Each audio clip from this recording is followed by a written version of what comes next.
prends plus de place, Martin.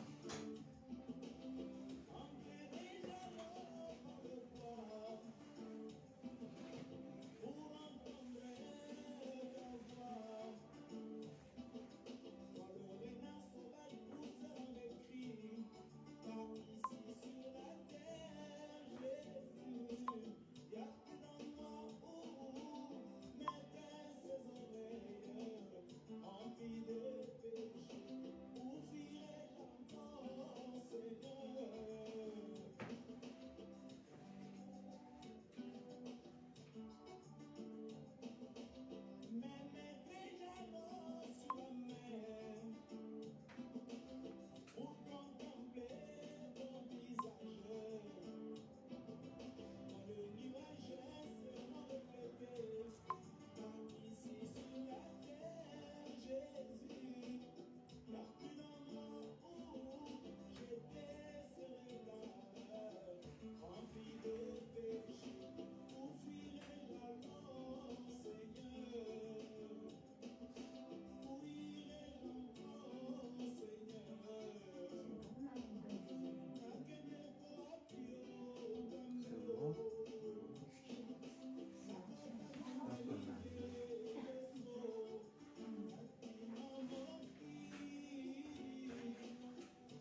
Seigneur, que Dieu vous bénisse beaucoup. Nous voilà de nouveau pour les sujets comme nous l'avons bien dit. Nous allons parler sur les livres de vie. Livre de vie. Donc il y a un livre de vie. C'est de ça que nous allons parler. Surtout qu'il est dit, ainsi au vainqueur, je n'effacerai pas son nom du livre de vie. C'est sur ça que nous allons parler. Mais pour ne pas tarder, nous allons commencer par la prière. Prions le Seigneur. Seigneur Jésus-Christ, c'est toi le Dieu fort, le Dieu puissant, le prince qui domine le monde. Le ciel et la terre, Seigneur, c'est entre tes mains. Seigneur Jésus, c'est tu nous as commandé, on est venu dans ce monde, dans un but. Et puis quand nous sommes arrivés en pèlerinage dans ce monde, chacun, Seigneur, doit chercher à sauver son âme. Or, la seule voie que tu as dit ouvrir, Seigneur, pour le salut de nos âmes, c'est par l'évangile. Seigneur, descends de nouveau maintenant, à travers les siècles. C'est vrai que ces siècles en Christ, nous les vivons depuis que tu es ressuscité. C'est temps éternel, le temps que nous traversons dans la foi. Seigneur, manifeste-toi maintenant parmi nous. Oh Seigneur, touche les cœurs de tous ceux qui sont sauvés. Puisque parmi les apôtres, tu as ajouté les âmes sauvées. Cela veut dire ceux dont les noms se trouvaient dans les livres de vie de l'agneau. Dès avant la fondation du monde. Seigneur, qu'ils écoutent ces messages. C'est pour eux que ce message est donné. C'est pour nous que ce message. Seigneur, descends. Mais Seigneur, tu n'as jamais été manifesté sans signe, sans prodige, pour confirmer ta parole. Je demande à ce que Seigneur, tu confirmes ta parole par des signes, par des prodiges, par des miracles, pour tous les temps éternels, que ce message sera écouté. Pour que les gens comprennent que ce n'est pas tout le prédicateur qui a prêché, mais c'est toi à travers les ministères. C'est toi à travers, Seigneur, le peuple de Dieu. Manifeste-toi parce que tu es vivant. Guéris ceux qui ont des problèmes de cœur, ceux qui vont nous écouter. Guéris ceux qui ont des difficultés au niveau des reins, ceux qui vont nous écouter, Seigneur. C'est donc, il est déclaré dans les hôpitaux qu'ils n'ont pas de reins. Ils ont perdu toute espérance, Seigneur. En tout moment, quand ils écouteront ces messages, Seigneur, à distance, tout comme des prêts, Seigneur, qui se produise quelque chose, que ton feu, Seigneur, se manifeste, qui guérisse directement. Et les témoignages reviendront 100 ans, plus tard si tu tardes, ils parleront toujours de ça, quel que soit le temps. Guéris, Seigneur, ceux qui ont des problèmes d'handicap. Physique, Seigneur, tout comme mental. En écoutant ces messages, Seigneur, qui se produisent quelque chose. C'est toi, celle qui a les pièces de rechange pour nos vies, Seigneur. Que tout s'échange. Celui qui avait une main courbée, que la main reprenne position, une jambe, frère, Seigneur, bloquée, que tout reprenne position, Seigneur. Qui est vivant, Seigneur? Manifeste-toi. Pense, Seigneur, à tous ceux qui ont des problèmes, Seigneur. Au niveau de vie, au niveau d'audition, Seigneur. En écoutant ces messages, que les oreilles s'ouvrent directement, Seigneur. Qui est vivant, manifeste-toi, descends parmi nous, conduis cette prédication. Manifeste-toi, ouvre l'entendement du peuple. Sois avec nous. Au nom de Jésus, nous prenons autorité. Nous cassons tout ce qui est du ténèbre. Nous paralysons, Seigneur. Seigneur, étends ta main. Nous le demandons au puissant de Jésus. Amen.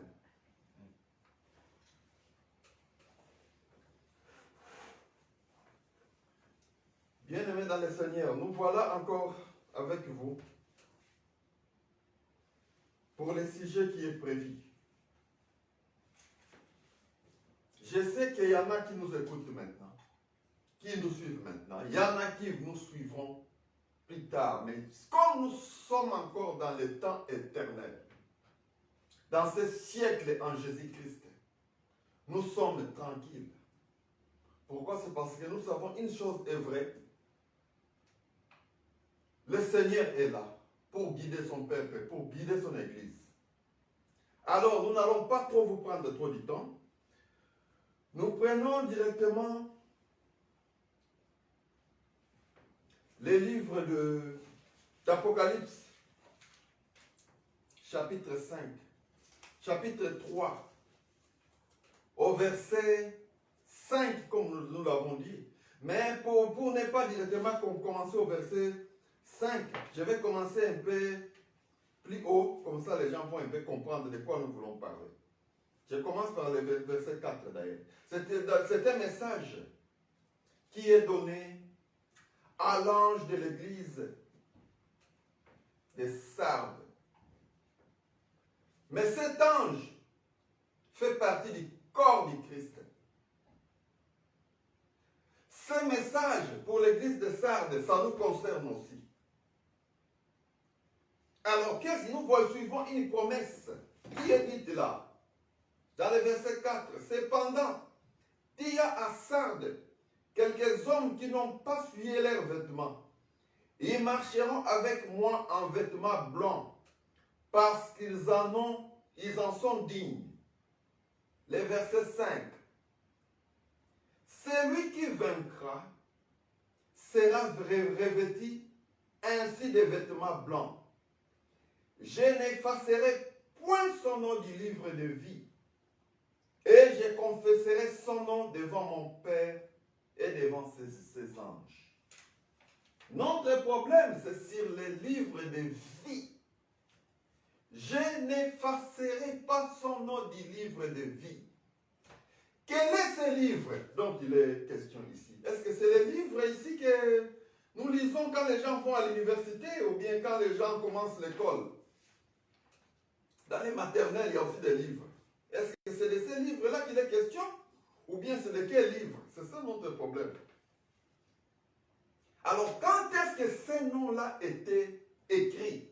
Puisqu'on nous parle toujours, on n'effacera pas son nom du livre de vie.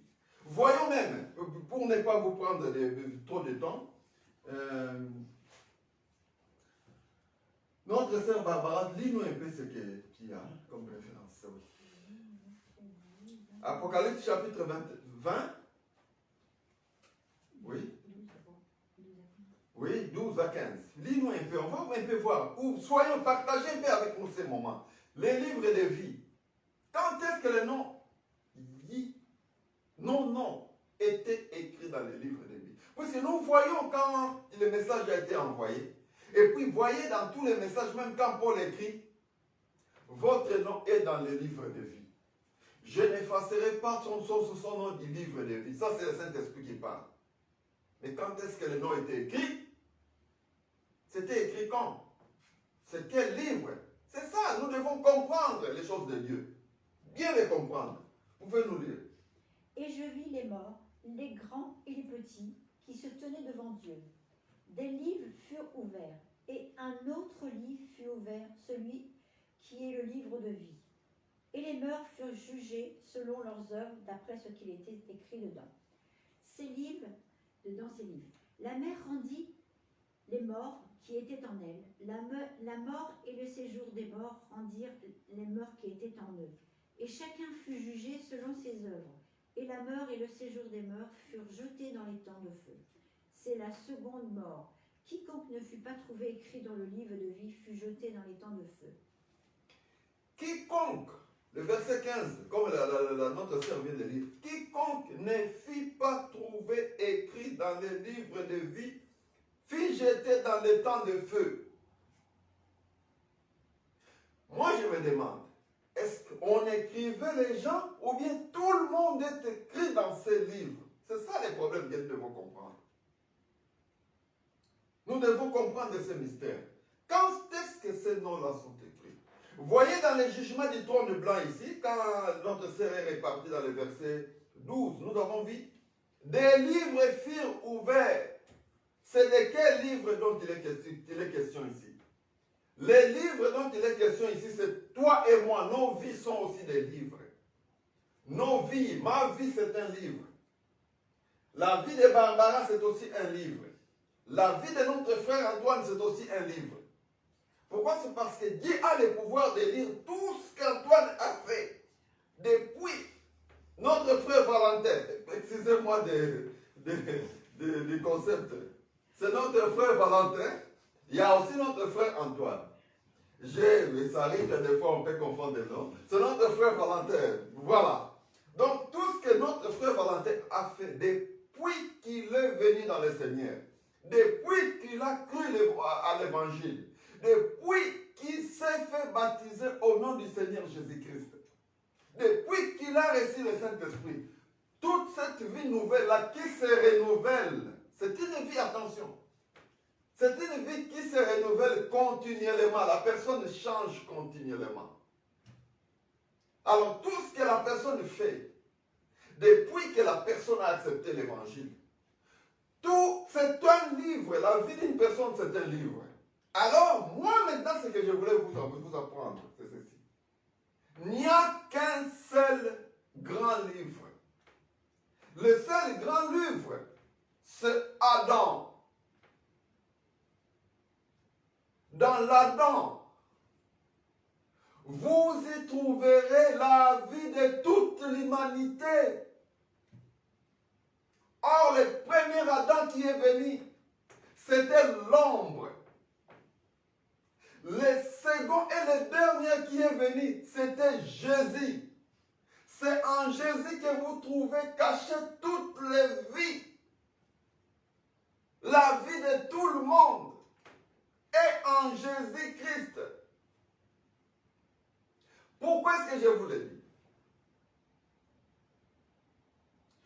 Voyez, nous étions, Christ était immolé dès avant la fondation du monde. Là, nous revenons maintenant, parce que les gens sont souvent troublés ici. Il y a l'éternité. Dans l'éternité, on ne parle pas de Jésus-Christ. On parle de Dieu. Nous tous, dans l'éternité, nous étions en Dieu. Quand le temps a commencé, ça a commencé par les temps spirituels, les temps invisibles.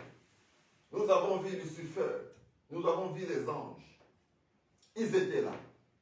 Après, nous avons vu Dieu créa le monde visible. Nous avons vu Adam, il a créé, comment Dieu dit que telle soit la terre, que l'eau, et nous avons vu les animaux. Nous avons vu le 6e jour. L'être humain, nous l'avons vu. La fondation du visible.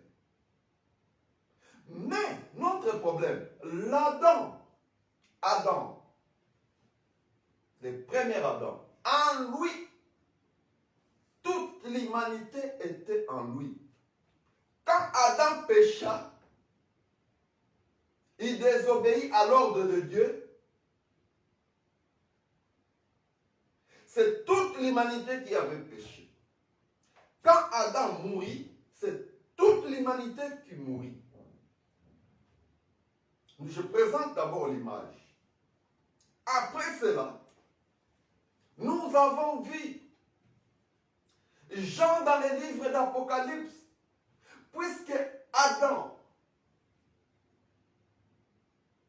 c'était une figure, c'était l'ombre. La réalité, c'est Jésus. Le premier être, le premier Adam, devint un être vivant, devint une âme vivante. Le deuxième et le dernier, c'est un esprit vivifiant qui donne la vie, c'est Jésus. Comment vous pouvez le comprendre?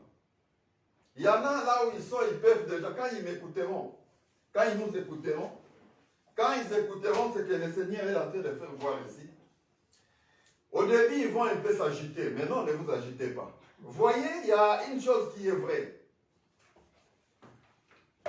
Je vous rappelle une chose. Voyez un peu dans les livres d'Apocalypse. au chapitre 5. Apocalypse au chapitre 5. Vous allez voir avec nous un mystère. Qu'est-ce que je vais dire par là? Voyez dans l'Apocalypse chapitre 5, quand on a commencé à écrire, quand Jean voyait, il était enlevé. Il voyait dans les trônes. Il a dit ceci. 5, oui, tu veux lire? Oui, je vais lire 5, encore de 1 jusqu'à 6. Je vais rapidement lire, comme ça vous allez un peu comprendre. Et j'ai vu dans la main droite de celui qui siège sur le trône. Jean qui dit ça. Il a vu dans la main droite de celui qui était assis sur le trône un livre écrit de dedans et du dehors. Un livre qui était écrit de dedans et du dehors. Ce livre-là était scellé de 7 sceaux. Là, je vais un peu vous rappeler une chose. N'oubliez pas qu'à la création, avant que j'avance un peu, à la création, voyez si vous prenez vos Bibles dans le livre de Genèse. Dans le livre de Genèse chapitre 3, vous verrez que Dieu, quand il créa, que vous voyez un peu dans Genèse chapitre, je commence d'abord dans le chapitre 2, au verset 6 à 8. Vous pouvez lire, tu peux lire. 7. Sinon, laisse. L'Éternel Dieu forma l'homme de la poussière de la terre. Et il souffla dans ses narines un souffle de vie. Et l'homme devint un être vivant. Voyez le premier Adam. Dieu, quand il a créé le monde visible, puisque le monde invisible était créé bien avant que le monde visible. Mais nous étions déjà prédestinés en Christ dès avant la fondation du monde. Avant que ce monde soit fondé, ce monde, nous n'avons pas commencé ici. Ne pensez pas que quand vous faites donner naissance à un bébé, que la vie de ce bébé-là a commencé en ce moment-là. Non. Le vrai livre où nous sommes cachés, c'est en Jésus. Là, peut-être que vous ne comprenez pas ce que je vais dire. Voyez, je vous rappelle une chose, avant de toucher ce que je suis en train de dire là. Voyez un peu, vous avez vu quand Paul parle du sacerdoce, il parle de Lévi et d'Abraham. Dans le livre d'Hébreux chapitre 7, dans le verset 8, qu'est-ce qu'il a dit? Il a dit ceci.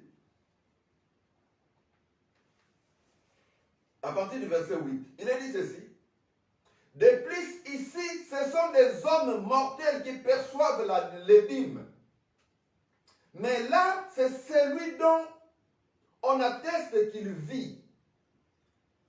Enfin, dans le verset 9, enfin, c'est pour ainsi dire que Lévi lui-même,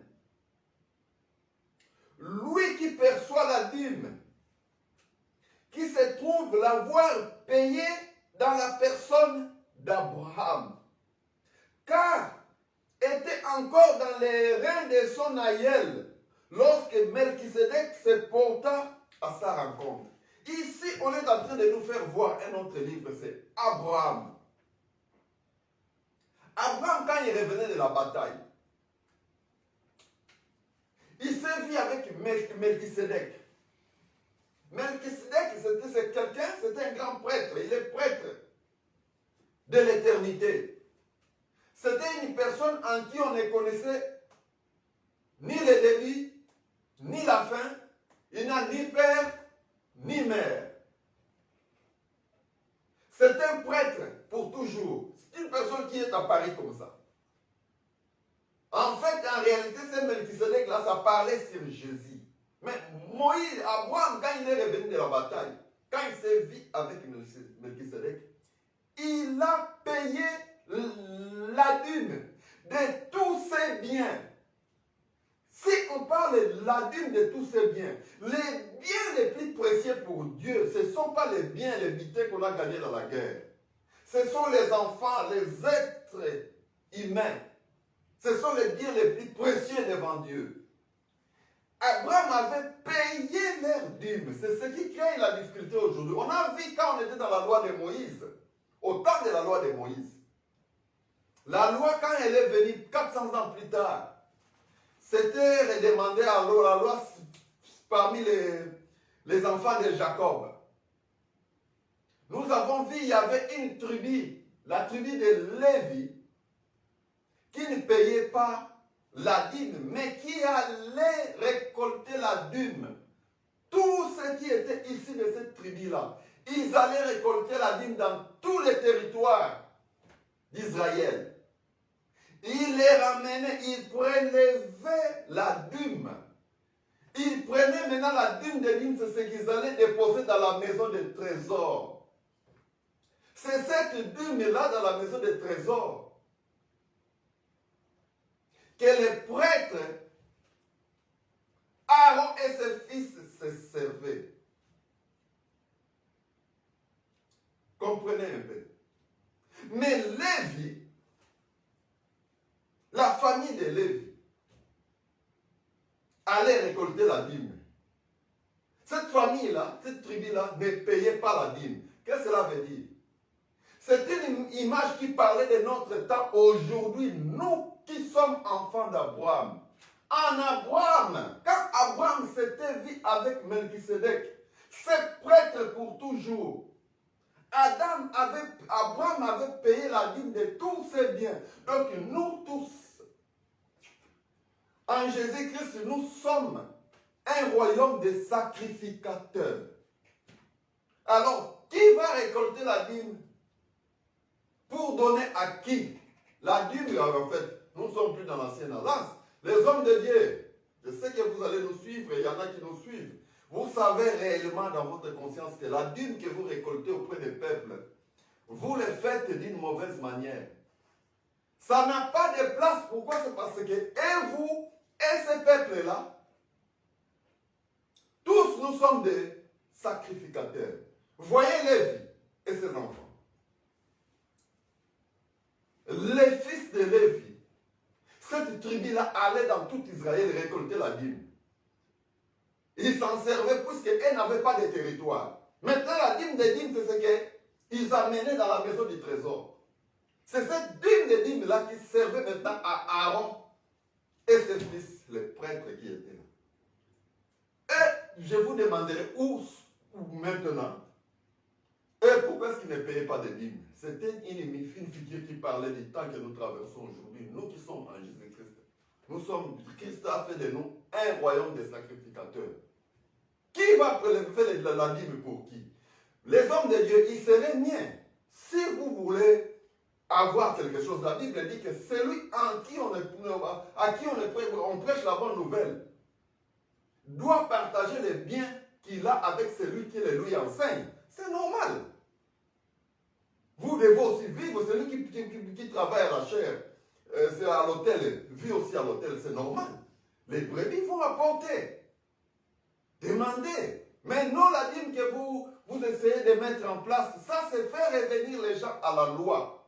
Ça c'est propre aux théologiens qui ont été envoyés par Lucifer pour cette mission-là, de mélanger, de tout faire pour mélanger l'évangile et les traditions, pour fausser la route aux enfants de Dieu. Laissez tomber ces problèmes de dîme. Chers prédicateurs, vous le savez que ça n'existe pas. Ce sont des théologiens, comme vous aimez les écoles bibliques. C'est par là que vous allez trouver ces gens-là qui avaient fait les francs-maçons, qui avaient fait la rose-croix, qui font les Klaxkan, qui font les Illuminati, qui font une gamme de sciences occultes. Toutes ces personnes-là, ils ont pour mission que le diable leur envoie, c'est d'entrer dans l'évangile. Ce sont eux qui sont des bons traducteurs de la Bible maintenant. Ils ont pour mission de changer la forme de la Bible. Vous verrez, c'est pour ça que quand vous lisez la Bible, soyez prudents. Il y a des versets dont le sens était désorienté. Soyez toujours prudents. Donc, vos pasteurs ont droit à vivre. Celui à qui on prêche l'évangile doit partager ce qu'il a avec celui qui lui enseigne. Oui, ça c'est leur droit. Quiconque travaille à l'autel vit à l'autel. Oui, vous pouvez penser à vos pasteurs, vous pouvez penser à vos apôtres, vous pouvez penser à vos ministres. Mais la dîme qui récolte chaque mois, ça n'existe pas. C'est vraiment du pire montage. Mais je ne suis pas là pour... Mais je vous dis, les enfants de Dieu, vous qui êtes enfants d'Abraham, vous avez déjà tout payé en Adam. En Abraham, quand vous étiez en Abraham. Pourquoi? C'est parce que le vrai livre, c'est Abraham. Nous étions en Abraham. Bon, maintenant, les deux grands livres que nous avons seulement Adam, qui était une figure, le vrai Adam et le dernier, c'est Jésus. Pourquoi je vous l'ai dit? C'est comme quand on est revenu, quand là où je vous ai parlé sur l'Apocalypse chapitre 5. Nous avons vu dans l'Apocalypse chapitre 5. Je reviens là. Il a été dit dans les versets, dit, et je vis un ange puissant qui proclamait d'une voix forte, qui est digne d'ouvrir les livres et de rompre les sceaux. Les sceaux, ça représentait le temps éternel. Qui est digne de prendre ces livres, de récupérer les livres et d'en rompre les sceaux? Suivez bien. Ces livres-là, dans ces livres-là, c'est dans ces livres-là que vous trouvez la vie de toute l'humanité. C'est pour cela dans la Bible, vous verrez, ce qui est seulement dit, vous verrez que j'effacerai votre nom. Seigneur, efface son nom du livre de vie. Les noms étaient écrits dès avant la fondation du monde.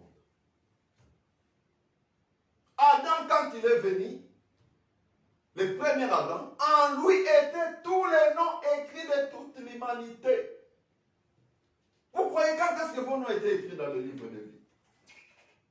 Mais les gens arrivent à perdre. Les noms peuvent être effacés dans les livres de vie. C'est ça le grand danger que nous traversons aujourd'hui. Mais ce que je tiens à expliquer ici dans le livre d'Apocalypse 5, au chapitre 5. Dans le verset 2, il est de 5, verset 2. Qui est digne d'ouvrir les livres et d'en rompre les sceaux? Je vous dis, il n'y avait qu'une seule personne qui avait la capacité de donner sa vie et de reprendre sa vie. Celui qui était la réalité de l'ancien Adam. L'ancien Adam, c'était l'ombre. Jésus, c'était la réalité. Dans le verset 3, mais ni dans le ciel, ni sur la terre, ni sous la terre, n'avait le pouvoir d'ouvrir les livres, ni d'y jeter l'œil. Il faut seulement celui qui était le correspondant, celui qui était la réalité, l'ancien Adam. Dieu, quand il a créé Adam, l'intention de Dieu c'était quoi? Voyez dans le livre de Genèse chapitre 3, au verset 22, il est dit ceci. Suivez, que quand vous allez dans le verset 22, vous descendez, suivez. L'Éternel Dieu dit, voici, l'homme est devenu comme l'un de nous, pour la connaissance du bien et du mal. Empêchons-le maintenant d'avancer sa main et de prendre l'arbre de vie et d'en manger et de vivre éternellement. Dieu avait créé l'homme. Tout ce qui était en Adam, les biens les plus précieux d'Adam, c'était les enfants, nous tous qui sommes les descendants d'Adam. Dieu, quand il a créé Adam, l'intention de Dieu, c'était à ce que Adam et ses enfants vivent éternellement. Vous comprenez? Nous, tout ce qui était écrit, nous étions écrits dans ces grands livres-là, Adam. C'était prévu que nous puissions vivre éternellement. Pourquoi je le dis? Vous voyez, quand Dieu façonna, il y a la formation et puis il y a la création. Je parle maintenant de la formation. Formation, cela veut dire quand Dieu insuffla son esprit dans la boue. Cela veut dire quand Dieu est venu créer les mondes visibles dans le néant. Dans le néant. Quand il a créé, alors qu'est-ce qui devrait se faire? Une brume devait s'élever de la terre pour arroser la terre. De cette boue, Dieu façonna l'homme. Quand il insuffla, l'homme devint une âme vivante. Dans certaines versions, l'homme devint un être vivant. Ça, c'est la formation. Alors, dans ces documents-là, pourquoi la brume devrait s'élever et puis descendre? C'est pour dire que c'était la bénédiction de Dieu. Là où c'était le néant, quand Dieu bénit, ça devient l'Orient. Les côtés que Dieu aime, les côtés droits de Dieu, la droite de Dieu, à l'Orient, les côtés spirituels. Quand Dieu a fait ce jardin-là, à l'Orient, suivez bien, c'est pareil. L'intention de Dieu, c'était à ce que l'homme vive éternellement. Dans les jardins, il y avait l'arbre de connaissance du bien et du mal et l'arbre de vie. Adam mangea l'arbre, le fruit de l'arbre de connaissance du bien et du mal. Parce qu'il avait désobéi à l'ordre de Dieu. Quand il a désobéi, en réalité, l'apôtre Paul a expliqué, lisez bien tout ce que l'apôtre Paul a expliqué, c'était la loi. Maintenant, il y avait l'arbre de vie qui était toujours à l'Orient.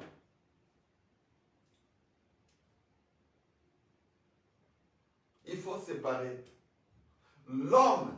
Quand Dieu, suivez un peu bien. Le monde a été créé dans le néant. Quand une brume s'est levée, la terre a été arrosée. C'est une figure, c'était un symbole qui parlait de la bénédiction de Dieu. Quand Adam et Ève avaient désobéi à l'ordre de Dieu, c'est là arrive le problème.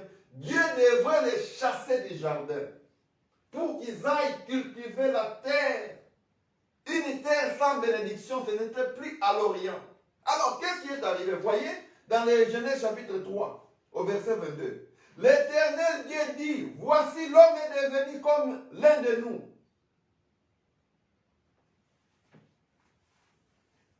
Pour la connaissance du bien et du mal. Empêchons-les maintenant d'avancer la main, de prendre l'arbre de vie. Le vrai problème, c'était sur l'arbre de vie. Alors, qu'est-ce qui arrive là? Nous avons vu dans le verset 24. C'est ainsi qu'il chassa Adam et les mit à l'Orient. Suivez bien. C'est ainsi qu'il chassa Adam. Adam était chassé de l'Orient. Adam est chassé de l'Orient. Et il mit à l'Orient du jardin d'Éden les chérubins, voyez ça prend S. Les chérubins qui agitent une épée flamboyante pour garder le chemin de l'arbre de vie, pour que personne n'aille plus toucher à l'arbre de vie. Puisque si Adam avait touché à l'arbre de vie, la mort n'aura plus place, on vivra éternellement. Or, l'Adam qui est venu le premier, c'était une figure qui parlait du vrai, du deuxième et dernier Adam, Jésus. Il n'y a pas de troisième Adam. Du deuxième et dernier Adam. C'est pour cela que vous avez vu. Voyez maintenant. Dieu a chassé maintenant Adam et Ève du jardin. Ils sont allés maintenant dans une terre sans bénédiction. Dans la partie spirituelle maintenant dans l'Orient, dans ce paradis-là, Dieu a mis maintenant les chérubins. On a parlé de plusieurs chérubins avec une épée pour parler seulement de Dieu. Dieu lui-même, c'est un chérubin. C'est tout un mystère qui est là. Mais acceptez d'abord qu'il y avait des chérubins, plusieurs chérubins avec une épée. C'est le mystère qui parlait sur Dieu. C'est que c'est lui qui viendra pour aller toucher à l'arbre de vie. L'épée doit tomber sur lui. La colère de Dieu doit tomber sur lui.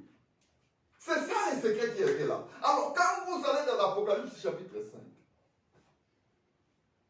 5, Il n'y avait qu'une seule personne qui était le grand livre, qui avait tous les livres en lui. Toute l'humanité, les noms de tous étaient écrits dans ce livre-là qui était Jésus. Adam, quand il a perdu, il a été chassé. C'est en lui que toute l'humanité était. Pourquoi? C'est parce qu'un seul Adam, quand il a péché, toute l'humanité a péché. Un seul Adam est mort. Toute l'humanité meurt. Je ne sais pas si vous comprenez. Donc, ces livres, c'est Adam. Dans l'Adam, vous avez l'ombre, la figure, c'est l'Adam qui a été créé, qui a été formé dans le jardin d'Éden. La réalité, le deuxième et le dernier Adam qui amène les gens à la justice, c'est Jésus. Pourquoi? Parce que vous n'allez pas me montrer quelque part où on écrit les noms des gens. Non. En Adam, tous les noms de toute l'humanité, le premier Adam, je dis bien, étaient en lui. Quand l'homme pécha, quand la mort est venue, Adam fut chassé de l'Orient, du paradis. Il a été chassé. Bon, maintenant, nous voyons maintenant dans le livre d'Apocalypse, chapitre 5. C'est là que nous voyons, on parle d'un livre. Ce livre-là, qui est digne d'ouvrir le livre et d'en rompre le sceau.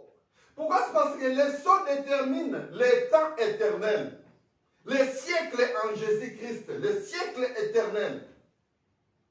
Ces siècles-là, on ne pouvait les passer qu'en Christ. Pourquoi? Parce que l'arbre de vie dans le paradis n'était pas touché. Vous voyez dans le verset 3, chapitre 5, verset 3. Mais ni dans le ciel, ni sur la terre, ni sous la terre n'a le pouvoir d'ouvrir le livre, ni de jeter les yeux là-dedans.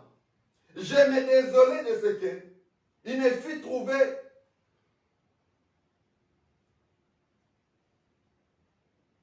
Je me désolais de ce que nul ne fut trouvé digne d'ouvrir le livre, ni de jeter les yeux.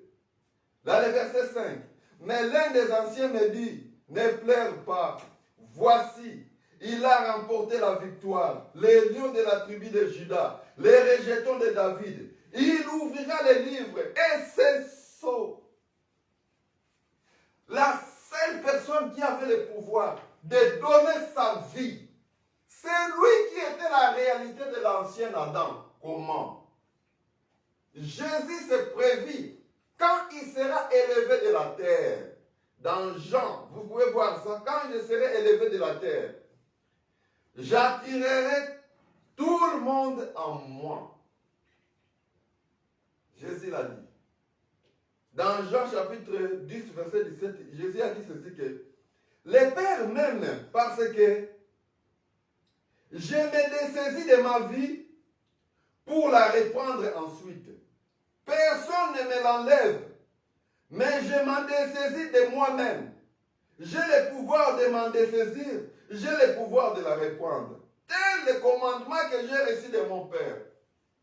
Au ciel, sur la terre, la seule personne qui avait le pouvoir de donner sa vie, de reprendre sa vie, c'était Jésus. C'est pour cela que Jésus est né avec un corps semblable à notre corps. Quand il a été élevé de la terre, cela veut dire quand on l'a mis sur la croix, toute l'humanité est venue en lui. C'est Adam, l'ancien Adam. L'ancien Adam. En lui, dans cet Adam-là, on trouvait écrit les noms de toute l'humanité. C'est pour cela, Jean, quand il a vu personne être capable de prendre ce livre-là dans la main de celui qui était assis sur le trône, Jean a pleuré. Pourquoi? C'est parce que la vie éternelle, nous ne pouvons plus en avoir. La vie éternelle, pour en trouver, c'est en Jésus seulement. Nulle part vous allez trouver la vie éternelle sinon en Jésus. Dieu, quand il créa Adam, en Adam était écrit le nom de toute l'humanité. Vous voyez, quand Adam pécha, voyez dans Romains chapitre 5, verset 18, il est dit ceci. Ainsi donc, comme par une seule offense, la condamnation a atteint tous les hommes. De même, par un seul acte de justice, la justification donne la vie, qui donne la vie s'étend à tous les hommes, sans exception. Cela veut dire, Jésus est mort pour tous. Le prix qu'il a payé du sang sur la croix, c'est pour tous, sans exception. Pourquoi? C'est parce que tous ceux qui étaient en Adam, Jésus c'est la réalité. L'ancien Adam c'était l'ombre. Jésus a dit, j'ai le pouvoir de donner ma vie et de reprendre ma vie. Tout ça, nous l'avons vu s'accomplir sur la croix. Quand on l'a mis sur la croix, c'est là il a ressemblé directement. C'est le vrai livre, le livre que nous voyons là. Seul l'agneau avait ce pouvoir-là de prendre ce livre-là. Quand il a pris le livre, tout le monde était dans la joie. Pourquoi? C'est parce que les 7 sceaux devraient s'ouvrir. Le temps éternel, les siècles que nous vivons aujourd'hui en Jésus-Christ devraient se passer. Donc, le livre de vie, Paul, en son temps, quand il a écrit, avant que Jean, l'apôtre Jean, puisque Paul, vers 67, déjà, il est mort. Il est mort bien avant. Je sais que vers 67, oui, il n'était plus là. Mais Jean a vécu jusqu'à l'an 97. Quand il a écrit l'Apocalypse, vous verrez, Paul n'a parlé que du livre de vie. Mes chers collègues, dont les noms sont écrits dans le livre de vie. Maintenant, Jean, quand il a écrit, il a essayé de séparer les livres de vie de l'agneau et les livres de vie. Pourquoi? C'est parce que, vous voyez, il y a les enfants d'Abraham qui sont dans le livre de vie de l'agneau, et puis toute l'humanité est dans le livre de vie. Quand est-ce que le nom d'une personne peut être effacé dans le livre de vie? Jésus sur la croix, il a payé le prix pour tous. Il est mort pour tous. Mais quand il est ressuscité seulement avec les enfants d'Abraham, ceux dont les noms sont écrits dans le livre de vie de l'agneau. Mais attention, vous verrez au jugement du trône blanc, quand l'épouse en Christ viendra juger le monde, on va séparer les boucs et les brebis. Ces brebis-là, on les appelle les justes. Pourquoi? C'est parce que par le sang de Jésus sur la croix, elles ont été justifiées. Voyez le livre de... On va voir avec vous dans le livre de... Matthieu, oui. Non, on voit sur Romain, je crois. Non, Romain, oui. Voilà. C'est Galate, oui. C'est Galate. Attends, excusez-moi, je vois vite rapidement. L'homme justifié, réconcilié et sauvé.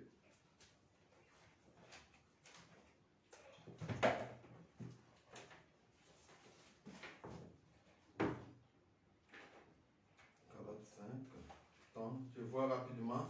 On n'a rien coupé. Galates chapitre 5. Alors,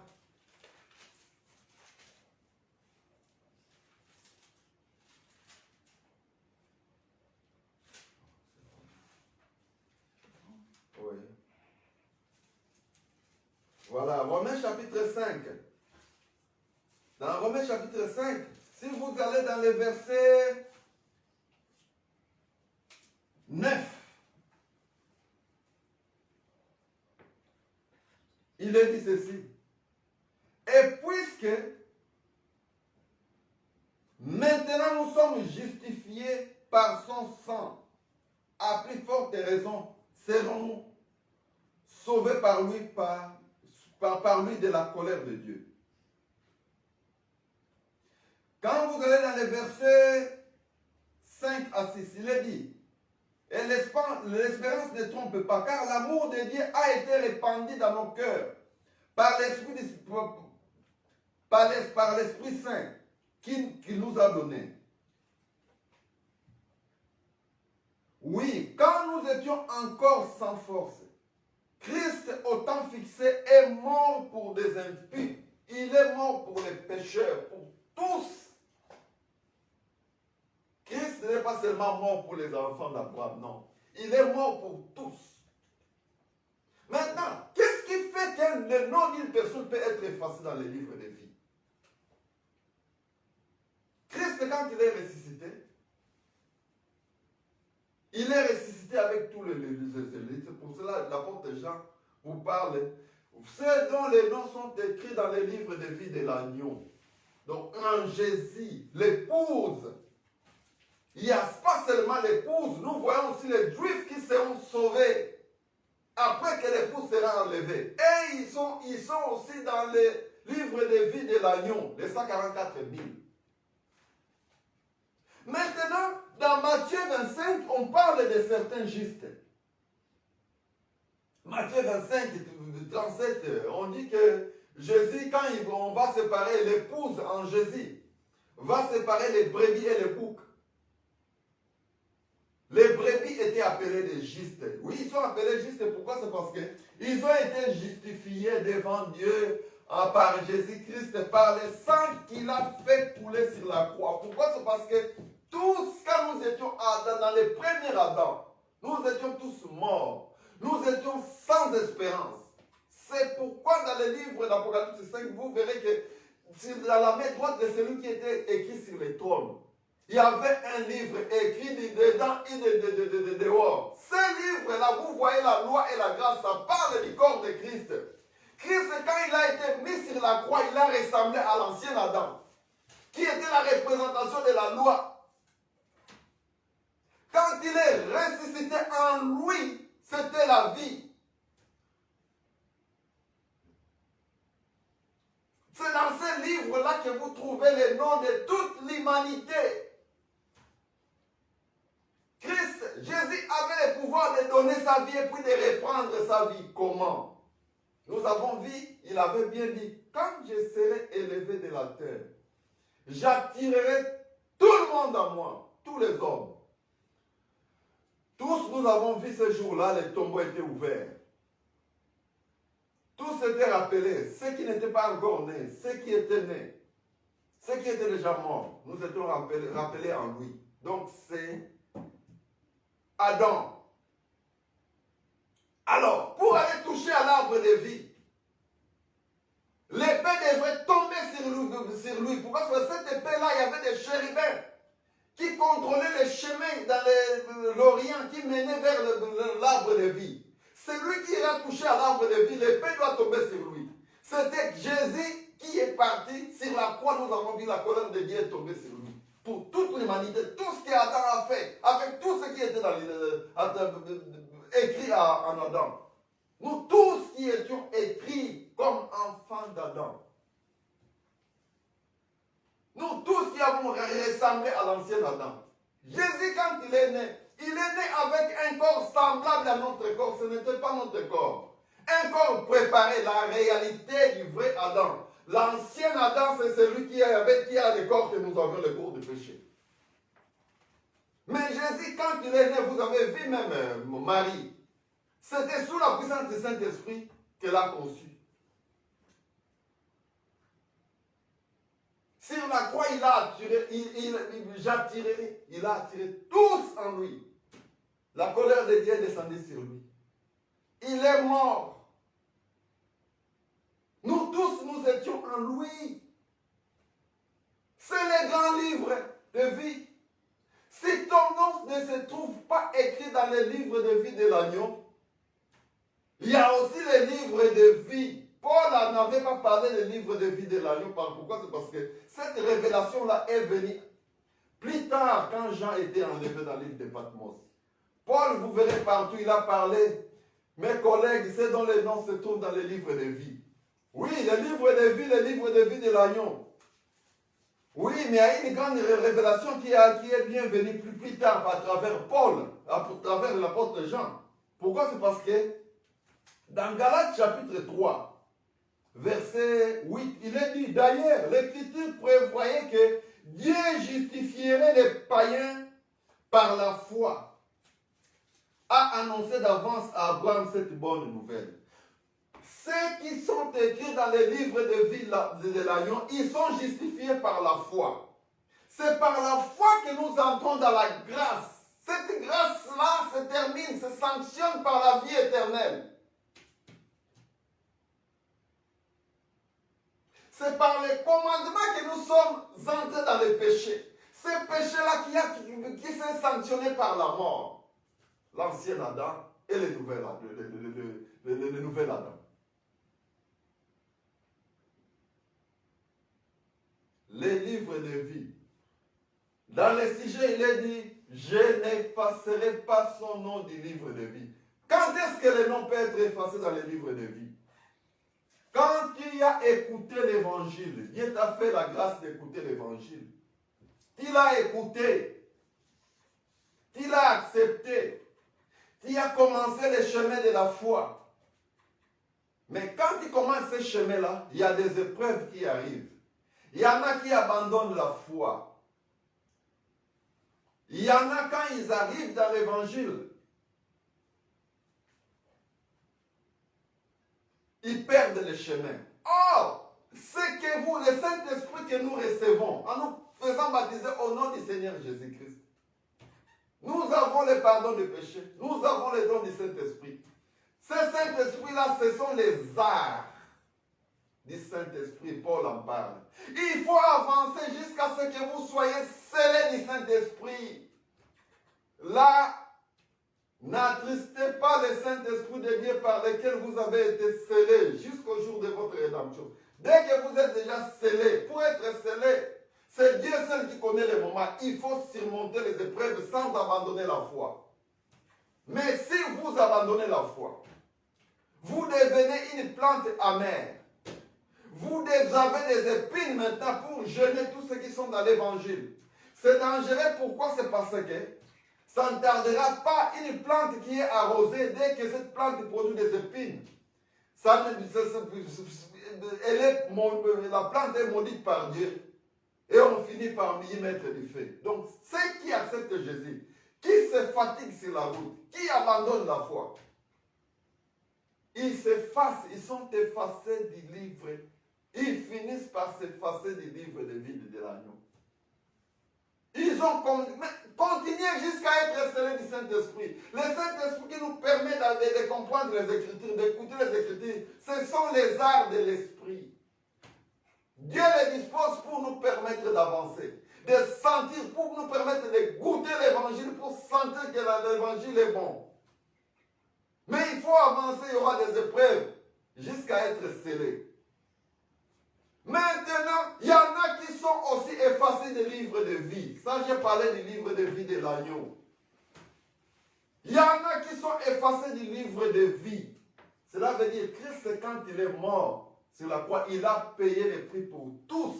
Tous, nous étions en Adam, l'ancien Adam. Dans le nouvel Adam, qui est Jésus. Tous, il a payé le prix pour tous. Mais il y en a quand ils arrivent dans cette vie, vous le verrez, ils finissent par faire les pactes avec le diable à travers la franc-maçonnerie. Ils font les pactes à travers les Illuminati. Ils font les pactes avec le diable à travers la sorcellerie. Ils font les pactes avec le diable à travers la rose-croix. Ils font les pactes avec le diable à travers les cancans, les sciences secrètes. Vous faites effacer du livre de vie. C'est de vous que la Bible parle. À la fin, l'épouse en Jésus va séparer les brebis et les boucs. Pourquoi? C'est parce que tous ceux dont les noms ne seront pas dans l'Apocalypse chapitre, là où tu as lu, chapitre 20. Oui, tu étais à partir du verset. On termine par ici. chapitre 20. Oui. On a commencé le verset 12. Oui. Je relis. Il va au verset 15. Quiconque ne fut pas trouvé écrit dans le livre de vie fut jeté dans les temps de feu. Quiconque ne fut pas trouvé écrit dans le livre de vie. Mais Jésus, quand il a payé le prix sur la croix, tous les noms étaient là. Pourquoi? C'est parce qu'il a rempli tout ce que Adam, puisque tous nous étions en Adam.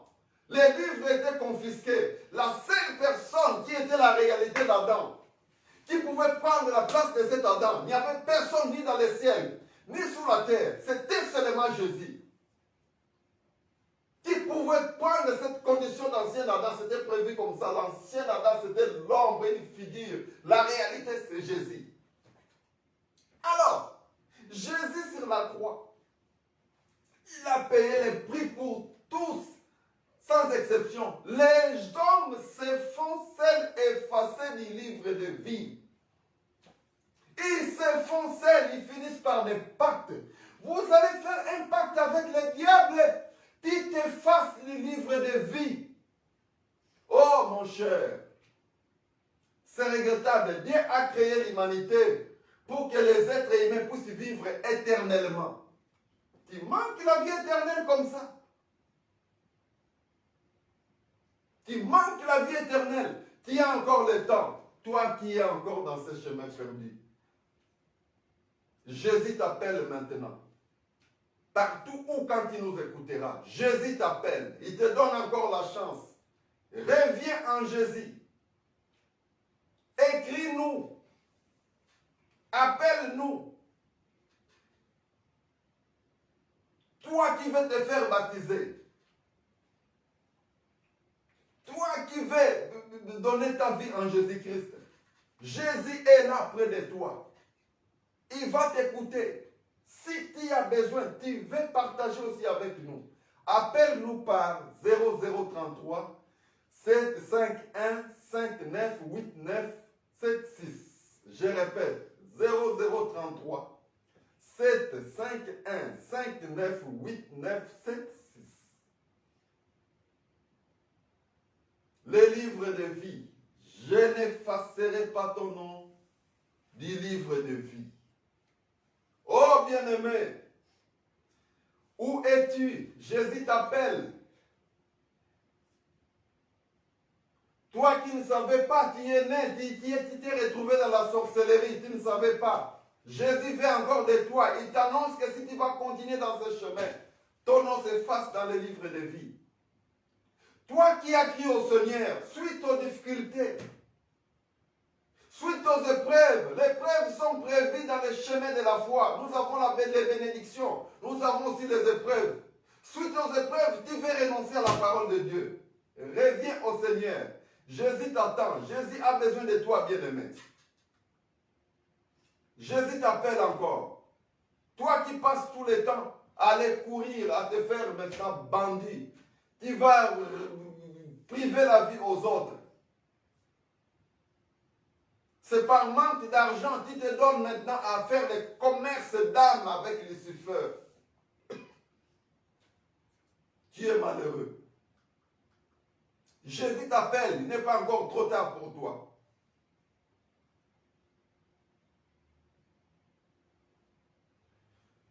Prions le Seigneur. Seigneur Jésus, merci d'avoir été avec nous. Je sais qu'il y aura des années, tant que dire encore le temps et le siècle en Jésus-Christ. C'est temps éternel qui va se sanctionner, Seigneur. Non seulement après l'enlèvement de l'Église, mais quand les Juifs aussi seront enlevés. Seigneur Dieu, ce message sera écouté pour les gens des nations. Répands ton Saint-Esprit. Donne ta connaissance, faites le roi de ta connaissance. Que ceux qui seront en possession, Seigneur, en écoutant ces bandes, qu'ils soient délivrés, puisque c'est ta parole qui n'utilise que personne n'est apôtre, personne n'est prophète, Personne n'est docteur, personne n'est évangéliste. Mais on ne peut travailler que comme apôtre, comme prophète, comme docteur, comme évangéliste, comme pasteur, parce que le seul, c'est toi. C'est toi qui utilises les vases. Guéris ceux qui ont des problèmes de santé, Seigneur. Sans compter ceux qui sont dans les difficultés de l'administration. Au nom de Jésus, qu'une solution soit manifestée. Parce que tu es un Dieu des miracles, des prodiges. C'est toi l'original. Nous nous confions à toi, sous le nom puissant de Jésus. Amen.